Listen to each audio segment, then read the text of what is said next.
সেদিন ফেসবুকে একটা পোস্ট করছিলাম, জাপানিজরা 30 ডিগ্রি টেম্পারেচারে পাগল হয়ে যায়, আর বাঙালি একমাত্র প্রাণী যারা 45 ডিগ্রি টেম্পারেচার ছেড়ে দাও 50 ডিগ্রি টেম্পারেচার হলেও চা খাওয়া ভোলে না।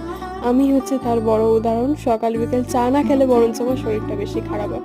সো ওদিকে হচ্ছে আমি ফ্রিল্যান্সিংয়ের টুকটাক একটু কাজ করে নিলাম, দেন বাবা বাজারে এনে দিয়েছিল, সেগুলো হচ্ছে ফ্রিজে যত্ন সহকারে রেখে পাখিদের একটু মুড়ি দিয়ে এলাম, কারণ ওখানে অনেক ঝগড়াটে পাখি ছিল। সো তারপরে নিজেও একটু পেট পুজো করে এখন বসেছি হচ্ছে হেনা গুনতে।